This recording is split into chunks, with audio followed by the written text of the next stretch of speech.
मैं विराजित साध्वी श्री जी के चरणों में भावभीनी वंदना। आप सभी बड़े गुरुजनों के प्रति सबको सादर प्रणाम। जैसे सब जितने भी धर्म हैं, जैसे ईसाई है, मोहम्मद हैं, उनकी एक बुक होती है कुरान, जो उनकी फेमस बुक है, उसके आधार पे उनका धर्म चलता है।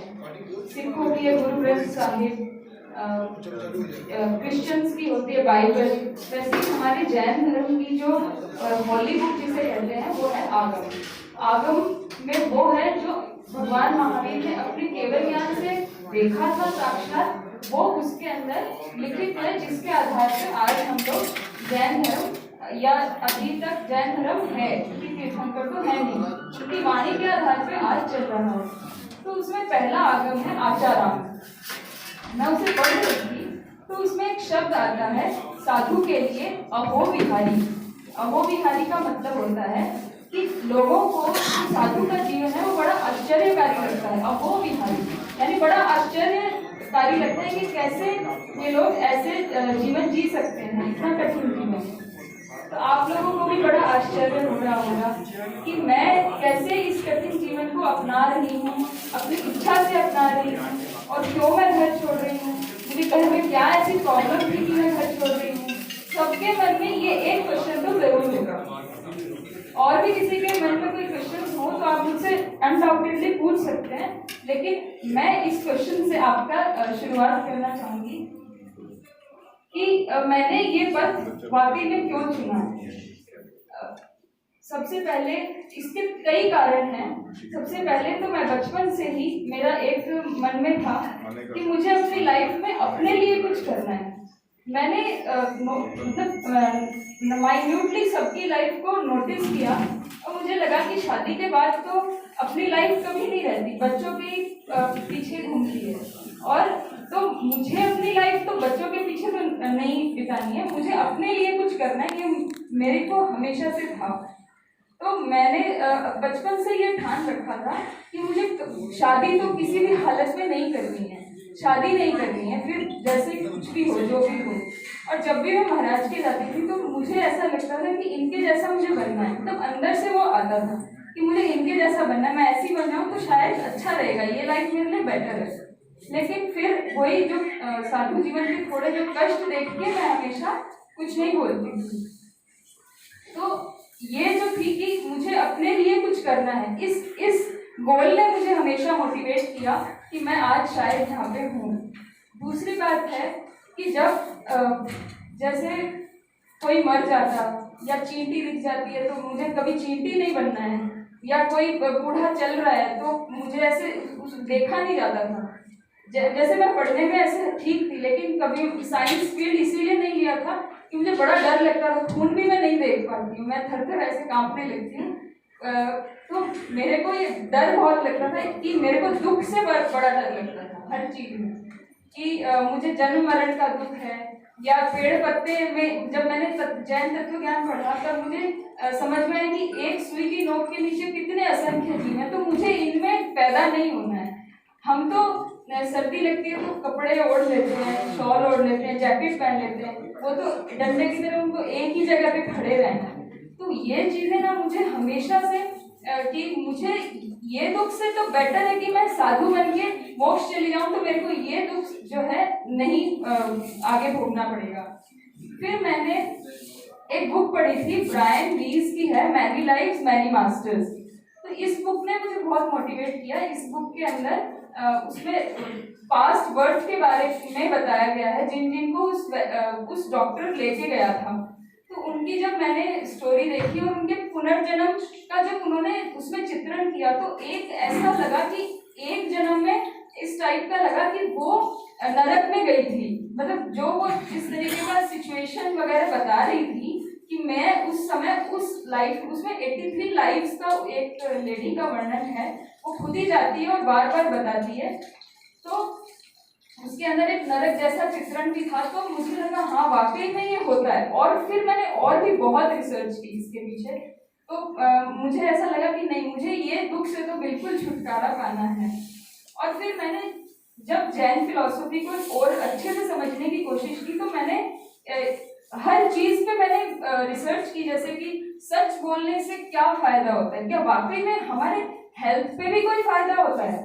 तो मैंने ऐसे, आप यूट्यूब पे सर्च कर सकते हैं, सर्वेश शशि नाम के हैं, एक आदमी है, उसने 10 साल से ये जो हमारे 5 अणुव्रत होते हैं, 5 महाव्रत की तरह उनको पाला है।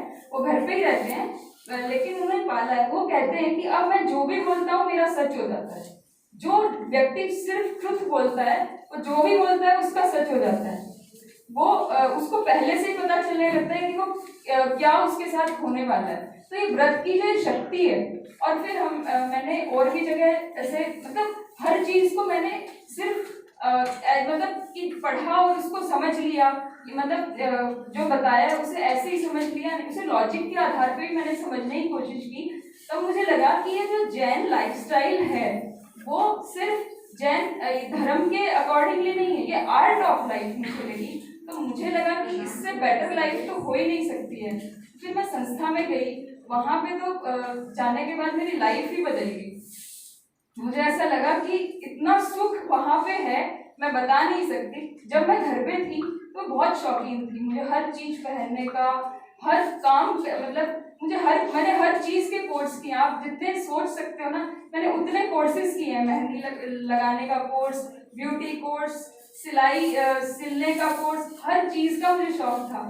तो मुझे उस समय ऐसा लगता था कि मुझे इन चीजों से बहुत सुख मिलेगा, तो मैं ये सब सीखती थी, करती थी, खूब अच्छे से रहती थी। लेकिन जब मैं संस्था में गई और मैंने ये सब छोड़ा, तो जो वो मेंटल पीस मुझे मिला, तो मुझे ऐसा लगा कि ये छोड़ने में जितना सुख है उससे ज्यादा, मतलब छोड़ने में ज्यादा सुख है।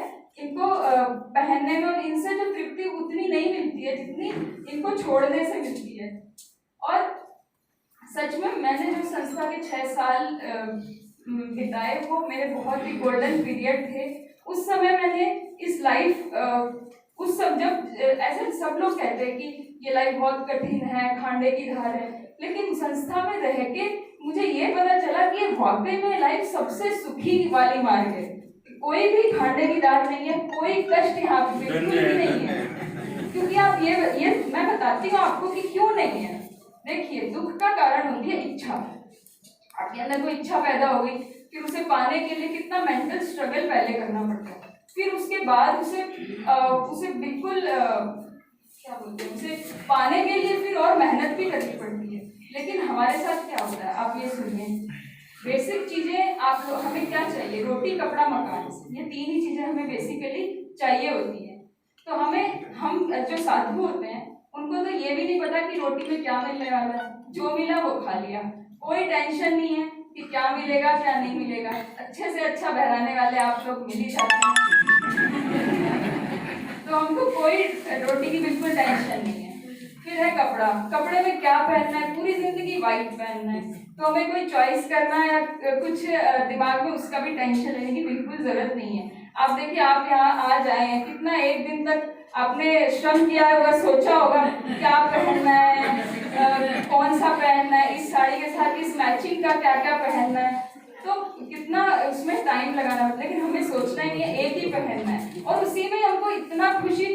सच बता रही हूँ, मैं जब संस्था में गई थी मुझे खुद को नहीं पता था कि पता नहीं मैं करने तो जा रही हूँ लेकिन मैं रह पाऊंगी वहां पे या नहीं। लेकिन जैसे ही मैंने व्हाइट ड्रेस पहना, उसी मोमेंट पे मुझे ऐसा लगा कि सच में मुझ में कोई इंटरनल चेंज आ गया। और उससे बाद में आज तक, मतलब मुझे ये कपड़े भी अच्छे नहीं लग रहे, मुझे वो मेरी व्हाइट ड्रेस ही बहुत अच्छी लगती है। तो वो मुझे बहुत अच्छा लगा। तो वाकई में सादगी में जितना सुख है ना, वो इन सब में नहीं है, ये मैंने जाना। और उसके बाद जो तीसरा बड़ा कारण मेरे यहाँ पे आने का, कि मुझे ऐसे अच्छे परिवार में जन्म मिला। आप देखिए, वैद परिवार, सुराना परिवार, दोनों ही मेरे ननिहाल पक्ष और मेरे क्या बोलेंगे ददियाल पक्ष, वो दोनों से ही मुझे बहुत अच्छे संस्कार मिले। मेरे नानो सा नानी सा भी बड़े धार्मिक थे, मेरे दादो सा दादी सा भी बहुत धार्मिक थे, और खासकर दादो सा से तो मेरे को बचपन से ही धर्म सुनने का, सीखने का, समझने का मौका मिला। मेरे को आज भी याद है, दादो सा मैं 4th क्लास में थी, मतलब 9 साल की होंगी मैं उस समय। तब दिल्ली आए थे और लगभग 3.5 साल रुके थे। तो उस समय उन्होंने मुझे जो सिखाया वो उसी के कारण मुझे लगता है शायद मैं आज यहाँ पे हूँ। वो उस समय 4 बजे उठ के सामायिक करते थे, पूरे दिन उनका एक फिक्स रूटीन होता था और वो पूरा रूटीन मैं भी उनके साथ फॉलो करती थी। सुबह 4 बजे उठना, उनके साथ सामायिक करना और उसी समय मेरे को तत्व ज्ञान और बहुत सारे प्रतिक्रमण की जो 4 पार्टियां होती है शुरू की, वो बहुत सारी चीजें मुझे उसी समय से याद हो गई थी और मोस्टली तत्व ज्ञान तो उसी समय से याद हो गया था। और उसके बाद भी बहुत तत्व ज्ञान सीखने में सरला भाषा ने मेरा बहुत साथ दिया। मैं कोलकाता आई थी शायद 2015 या 16 में, तब इन्होंने 2 दिन में मुझे भाग 4 तक कर्म ग्रंथ पूरा सिखा दिया था। तो ये जो तत्व ज्ञान ने मुझे बहुत मोटिवेट किया कि धर्म में दृढ़ रहने के लिए। और दादो साहब ने तो बहुत ही सिखाया और उसके साथ साथ मम्मी पापा का भी मुझे बहुत सहयोग मिला। मुझे आज भी याद है कि जब मैं 2014 का दिल्ली चातुर्मास था, उस समय मेरे मन में थोड़ा ऐसा था, पता नहीं मैं संस्था जा तो नहीं हूँ, मेरे जैसी लड़की रह पाएगी या नहीं। मुझे सच में खुद को ही बिलीव नहीं था। तो उस समय मेरे पापा ने मेरा बड़ा सपोर्ट किया। उन्होंने मुझसे कहा कि बेटा तू कोई चोरी डकैती करने नहीं जा रही है, तू अच्छा काम करने जा रही है, अगर तुझसे हो सके तो वेरी गुड, और नहीं हो तो तेरे घर के द्वार तेरे लिए हमेशा खुले हैं, तुम कभी भी वापस आ जाना, हमको कोई दिक्कत नहीं है। ऐसी लाइन कहने वाले माँ बाप बहुत कम होते हैं या नहीं होते हैं, वो सिर्फ मेरे मम्मी पापा हैं जो ऐसा कह सकते हैं।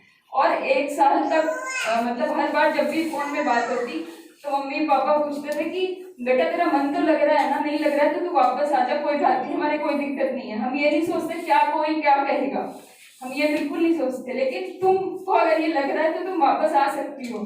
पर मेरा तो कभी रिटर्न बैक हुआ ही नहीं और मेरे एक बार भी संस्था जाने के बाद एक बार भी मन में नहीं आया कि मैं वापस आऊं। तो सभी का, मेरे परिवार वालों का बहुत बहुत साथ रहा। और तो संस्था में जाने के बाद वाकई में मुझे रियल सुख जो है वो मुझे पता चला और मैं आज जितनी खुश हूँ इस लाइफ में आने जा रही हूँ, मुझे नहीं लगता मेरे जितना खुश शायद कोई होगा। और आप सभी मामा ने इतना अच्छा अरेंजमेंट किया, आप सभी ने बहुत अच्छा बोला। मैं एक का तो नाम लेके बोलूँगी तो बहुत टाइम लग जाएगा, लेकिन सभी ने, जीजा जी ने, दीक्षिता मामी साहब और एंकरिंग दोनों ने, मोहित और शालिनी ने बहुत अच्छी एंकरिंग की। और जिसने भी बोला आपने गीत बहुत सुंदर गाया था, वो संयम वाला कठिन है, वो वाला गीत मुझे बहुत अच्छा लगा। और सभी ने बहुत सुंदर प्रस्तुति दी, सभी ने इतना टाइम निकाला, इस कोरोना के टाइम में भी आप लोग यहाँ आए मेरे लिए, उसके लिए बहुत बहुत आप सबको मैं कृतज्ञता ज्ञापित करती हूँ। और मामा ने ये सब इतना अरेंजमेंट किया, मामी साहब ने इतना सब अरेंजमेंट किया, उसके लिए भी बहुत बहुत कृतज्ञता। और मैं 2-4 लाइन मामा मामी साहब के लिए कहना चाहूँगी। मामो साथ हास्यूं, मामा का है, आइए ना मामा, आगे आइए, आपसे कुछ मांग रही हूँ मामा। कल मेरे मामा कह रहे थे कि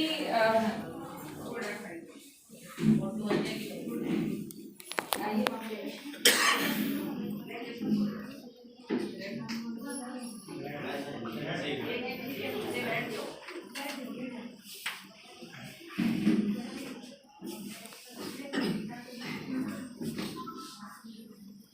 मामोसा मामीसा के लिए, ये मामोसा मामीसा मेरे ऐसे हैं और मैं सच में लकी हूँ कि एक ही मेरे मामोसा वो ही हीरे जैसे हैं और इतना करते हैं हमारा।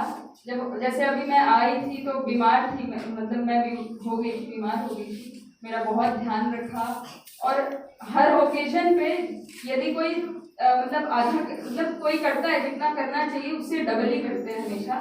तो मैं भी आपसे कुछ डबल जैसा ही मांग रही हूँ, तो आप मना मत कीजिएगा अभी।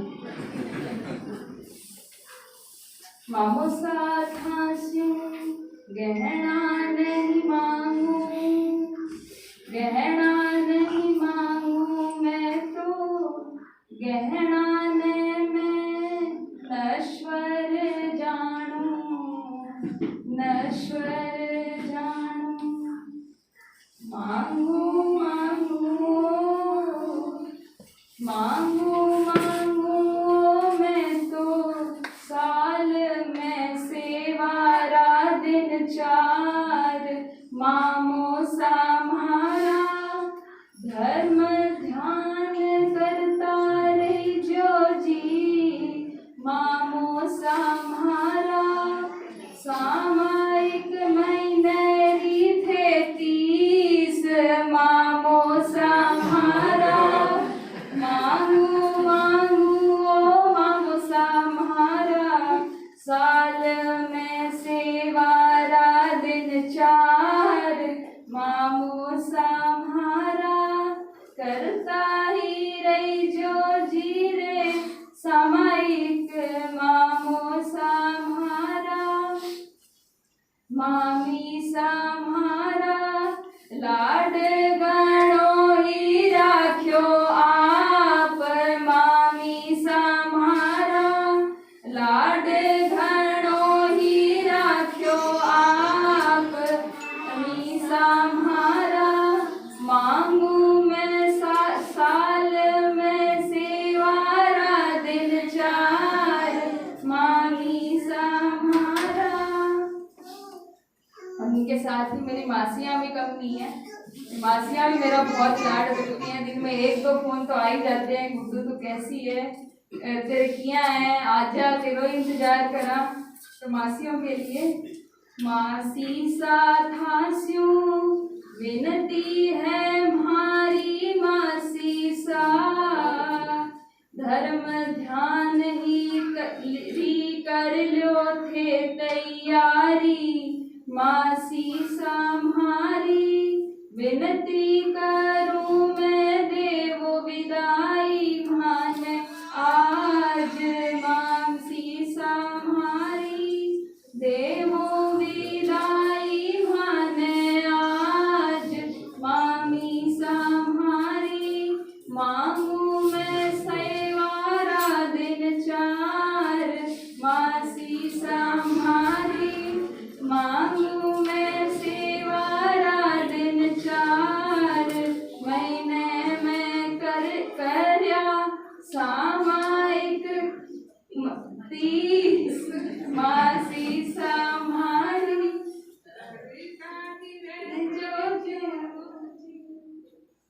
और मेरे स्पीच के दौरान या पूरे प्रोग्राम के दौरान मेरे द्वारा या कभी भी मेरे द्वारा किसी की अभिनय हुआ हो, अशिष्ट व्यवहार हुआ हो, कुछ कहने में कुछ चूक गया हो या किसी को अच्छा नहीं लगा हो, तो बारंबार मैं क्षमा करती हूँ। आप सभी ने बहुत सुंदर प्रस्तुति दी, आप सभी पधारे, मुझे बहुत अच्छा लगा। और बिट्टू ने, मोहित भैया ने बहुत अच्छा संयोजन किया, बहुत अच्छा लगा।